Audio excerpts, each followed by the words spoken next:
Bonjour à tous et bienvenue sur ce nouveau podcast de la classe média du collège Pierre Blanqui de Villeneuve-de-Marsan. Aujourd'hui, nous sommes allés à l'école de musique et de danse de Mont-de-Marsan. En plein stage de danse, nous avons rencontré les deux professeurs intervenants, Luisa Palicio et Fernando Jiménez, qui nous ont parlé de leur travail. Mais rencontrons d'abord Cristina Irene, directrice de la fondation du même nom. Bonjour, j'ai créé cette fondation en 1996 et nous avons commencé avec très peu d'élèves, très peu de professeurs et c'est une fondation qui s'occupe de flamenco seulement, uniquement. Alors, nous enseignons le chant, la danse et la guitare dans une même école parce que nous trouvons que c'est très important que les trois spécialités travaillent ensemble parce que ça reflète un avenir professionnel. Est-ce que vous pouvez nous donner son nom ? Fundación Cristina Jeren de Arte Flamenco. Qu'est-ce qui vous a donné l'idée de créer cette fondation ? Et puis un grain de folie, certainement, mais aussi un de nos professeurs, un ancien professeur, un jour se disait quel dommage qu'il n'y ait pas une école dans laquelle les professeurs seraient des artistes reconnus déjà, parce que comme ça les élèves les verraient en classe, mais aussi sur scène. Et je lui dis ça me paraît pas trop compliqué. Donc elle est située en Espagne, cette fondation ? Elle est située en Espagne, à Séville, à Triana, qui est un endroit très important dans l'histoire du flamenco. Merci beaucoup à Cristina Irene pour son amabilité et sa présentation de l'école. Rencontrons maintenant Luisa Palicio, danseuse professionnelle et enseignante de danse flamenca. À 4 ans, qu'est-ce qui vous a poussé à faire de la danse ? J'aimais déjà beaucoup la musique, n'importe quelle musique. Je n'avais pas conscience de l'existence du flamenco, mais mon grand-père était aficionado et il a suggéré à ma mère de m'inscrire dans une académie. Pourquoi avez-vous commencé la danse si jeune ? Parce qu'à 4 ans, c'est très jeune. Au début, ça me paraissait être comme un jeu d'enfant. Et puis, petit à petit, j'ai pu aimer cette danse et me spécialiser en flamenco. Et j'ai compris à l'âge de 13-14 ans que ça allait être ma vie. Est-ce que vous avez commencé par la danse classique ou direct le flamenco ? Alors j'ai commencé avec le flamenco, mais ensuite je suis passée à la danse classique, au classique espagnol, aussi un peu de contemporain pour avoir une image très complète de ce qu'est la danse, depuis le moment où j'ai compris que j'allais être professionnelle. Comment arrivez-vous à gérer votre carrière de danseuse et d'enseignante en même temps ? Requiere un esfuerzo y requiere una preparación realmente como si fuéramos deportistas de élite, ¿no? Ce qui m'aide beaucoup, c'est que j'aime beaucoup la scène, mais aussi j'aime beaucoup enseigner aux jeunes parce que je vois leur évolution. Il est vrai que physiquement c'est assez difficile parce que nous sommes des athlètes en fait. Des athlètes d'élite mais de pouvoir faire les deux choses, ça me donne de l'énergie pour continuer. Quel spectacle avez-vous présenté à Mont-de-Marsan ? Hemos presentado dos propuestas realmente, pero que son propuestas de lo que... Alors, ce que nous présentons, c'est un spectacle qu'on appellerait un spectacle de tablao. Le tablao, je peux vous dire que c'est comme un petit cabaret, en fait. Ça existe depuis le 19e siècle et donc mais ça a un format un peu spécial, c'est-à-dire qu'il faut quand même présenter la danse, le chant et la guitare en même temps. Quels sont les accessoires utilisés pendant les cours ou les spectacles ? Yo realmente intento usarlo J'aime utiliser tous les accessoires, c'est-à-dire la bata de cola, le châle, les castagnettes, l'éventail et le chapeau. Ce sont des accessoires de la danse féminine.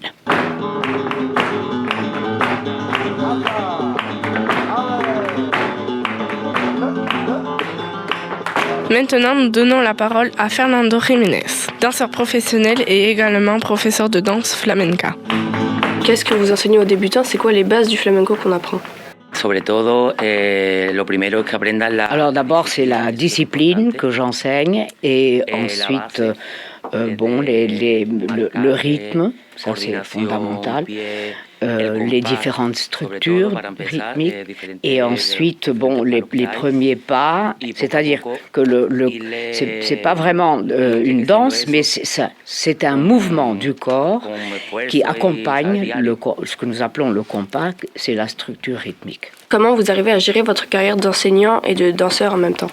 Como ha comentado ella, porque me gusta mucho enseñar. Mes deux rôles m'apportent beaucoup de plaisir parce que j'aime beaucoup voir l'évolution de mes élèves et aussi la scène me donne l'occasion de créer, de me construire comme artiste. Est-ce que vous allez danser avec Luisa Palicio et si oui, quel spectacle? Nous nous entendons très bien et nous travaillons très bien ensemble, justement, grâce à cette entente. Et nous travaillons beaucoup en tablao ensemble et ça nous donne l'occasion de créer ensemble. Est-ce qu'en tant que danseur, vous avez des accessoires? Oui, moi aussi, je danse donc avec les castagnettes, quelquefois même avec le châle ou avec un bâton, une canne, une chaise. Oui, nous utilisons beaucoup de compléments aussi. 1, 2, 3, 4, 5, 6. Lo bailo pasito. 1, 2, 3. Entro por dentro 6, 7, 8, 9 y 10. Y 2, abro mano, recojo. 4, 5, 6, 7, 8, cambia 10 y redondo. Y 1, 2, 3, coloco 6, 7, 8. Llamada atrás, va, atrás, va, que 1, que 2, que 3.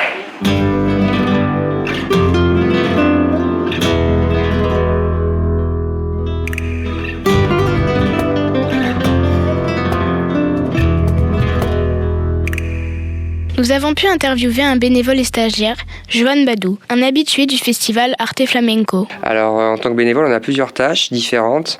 Ça peut être très varié, ça peut être le placement dans les salles, faire le contrôle des billets aussi, s'occuper des artistes, s'occuper de la restauration, prendre en charge les stagiaires aussi qui viennent ici au festival pour faire des stages. Voilà. Donc c'est très varié, ça change un peu tous les jours. C'est ça que du coup moi j'aime beaucoup en tant que bénévole. Là, je découvre du coup cette année cette responsabilité, cette mission et du coup on s'ennuie jamais. C'est assez intense, on rencontre plein de gens.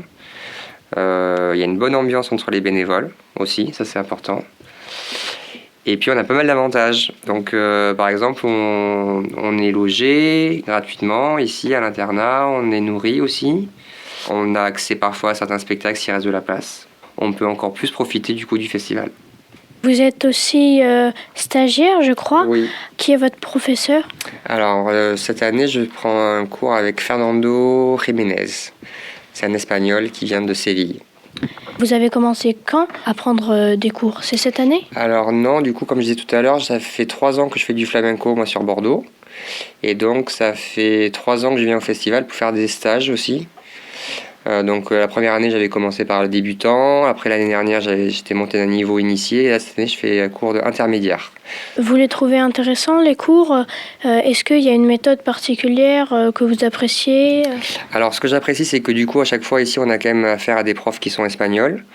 Donc c'est une véritable chance en fait parce que on voit qu'ils apprennent pas forcément comme les Français. Moi, je trouve que c'est plus intéressant, c'est mieux, on répète beaucoup, c'est assez dur. Mais ce qui est bien quand même ici, c'est que je trouve que les profs s'adaptent aussi au public français. Donc, ils sont quand même capables de ralentir un peu aussi le rythme et de faire en sorte qu'on puisse quand même suivre. Vous trouvez que le professeur est très strict ou il fait tout le temps la même chose ou des fois ça change? Non, ça change. Après, ça dépend quel stage on fait. Les 2 dernières années, moi, j'ai fait des stages de chorégraphie. Là, du coup, ce qui est intéressant, c'est que tous les jours, on construit la chorégraphie avec le prof. Alors que, par exemple, cette année, moi, je fais des cours de technique et c'est différent parce que, du coup, tous les jours, ça change. On fait des nouveaux pas, on fait des nouvelles postures, etc. Donc ça dépend en fait le cours qu'on fait. Et puis après, moi je parle de la danse, mais il y a aussi des cours des fois de guitare aussi qui peuvent être pris ici, des cours de chant. Enfin, c'est très varié dans la proposition de stage. Le fait que vous soyez et bénévole et stagiaire, est-ce que vous trouvez qu'il y a un vrai avantage? Alors oui, il y a beaucoup d'avantages parce que du coup les journées sont très chargées. Ça permet aussi de voir mon professeur de stage un peu dans les coulisses. Je le croise au hall où on se retrouve pour manger. Donc je peux davantage finalement aussi pouvoir parler. Je peux parler avec lui plus facilement que si j'étais pas stagiaire. Enfin, si j'étais pas bénévole, pardon. Oui, d'être bénévole cette année, ça m'apporte finalement de voir le festival un peu différemment. J'ai l'impression de voir un peu les coulisses que je voyais pas forcément les 2 dernières années. Donc ça fait 3 ans que vous venez ici et chaque année c'est une bonne expérience ou il y a des fois ça se passe toujours bien? Bah oui, et du coup chaque année on a envie de revenir. On n'est jamais déçu par la programmation qui est de très bonne qualité. Ce qui est super ici à Mont-de-Marsan, c'est qu'on a aussi des spectacles qui sont gratuits. Ce qui n'est pas forcément le cas dans d'autres festivals, notamment les festivals en Espagne. Donc nous, on a de la chance en France d'avoir quand même des subventions culturelles qui permettent justement de proposer quand même des spectacles gratuits aux gens et qui sont vraiment de qualité. Donc du coup, dans la journée, on a vraiment beaucoup de choses à voir. C'est des journées qui sont très pleines, qui peuvent aller tard le soir. En plus, cette année, on a une programmation qui a été décalée en raison de la canicule, donc on a des spectacles qui sont très très tard. Jusqu'à 23h30, on a un spectacle gratuit au village et qui finit en général vers minuit. Donc les nuits peuvent être longues ici à Mont-de-Marsan cette année. Et j'espère pouvoir revenir l'année prochaine. Est-ce que cette année, vous trouvez qu'il y a des spécificités en plus? La spécificité, c'est du coup les spectacles qui ont été décalés à cause de la canicule. Finalement pour moi c'est assez bien tombé parce que vu que je suis pris par mon stage l'après-midi, j'aurais pu finalement voir moins de spectacles s'ils avaient maintenu les horaires initiales. Et puis cette année ça a une saveur un peu particulière vu que je suis bénévole. Je vous dis j'ai quand même une vision du festival un peu différente, donc c'est une très bonne année pour moi malgré la chaleur du début de semaine. Pourquoi avez-vous voulu faire du flamenco ? Alors j'ai voulu faire du flamenco parce que ça m'a toujours plu comme art. J'ai ma grande sœur qui en avait fait plusieurs années avant moi. Et donc c'est quelque chose qui m'a toujours parlé et ça a eu le temps un peu de mûrir en moi avant que je me lance, parce que c'est pas anodin. Pour moi, je considère que le flamenco, quand on danse le flamenco, on donne un peu son âme, on doit mettre un peu ses tripes sur la table. C'est un peu comme ça que je le vois et je pense que du coup, avant, j'étais pas forcément prêt pour le faire et donc il a fallu un peu de temps avant de me lancer. Mais maintenant, du coup, je suis vraiment passionné et quand on rentre dedans, c'est compliqué finalement de s'en sortir parce que c'est tellement un monde énorme et vaste qu'on n'a jamais fait le tour. Donc c'est très passionnant finalement de découvrir toujours plus finalement cet univers. Et quand vous rentrez chez vous après avoir pris des cours, vous êtes exténué ou vous êtes ça vous soulage? Vous pouvez nous expliquer? Vous parlez de manière générale ou au niveau du festival, le cours que je fais? De manière générale. Ça me procure beaucoup de bien-être, beaucoup d'apaisement. C'est des moments qui me permettent de m'évader, de pouvoir vraiment me défouler, parce que c'est aussi très physique, la danse flamenco. Et donc c'est quelque chose qui en plus d'être très riche émotionnellement, procure aussi beaucoup de dépenses énergétiques, physiques, et qui forcément fait beaucoup de bien. Est-ce qu'avant le flamenco, vous avez fait d'autres danses ou pas? Alors oui, j'avais fait d'autres danses, rien à voir. J'avais fait notamment de la zumba, j'ai pu faire de la danse sur talons qu'on appelle du heels. Peut-être que du coup, voilà, ça m'a permis aussi toutes ces expériences-là de danse avant de m'amener petit à petit vers le flamenco. Merci beaucoup pour vos témoignages. Et bon festival à vous. Nous remercions Cristina Eren, Luisa Palicio, Fernando Jiménez et Johan Badou pour leur témoignage et leur gentillesse. Un grand merci à Lionel Niedzwicki, directeur général du festival, ainsi qu'à son équipe de nous avoir reçus, sans oublier Laurent Mainviel, technicien à ICI Gascogne, pour le montage du podcast. Enfin, nous remercions Madame Herman, professeure d'espagnol, pour nous avoir accompagnés et Monsieur Pomarès pour son engagement et la réalisation du projet. Ce podcast a été réalisé par Sophie, Mayalène, Léa, Nathan et Noélie. Hasta luego y felices vacaciones.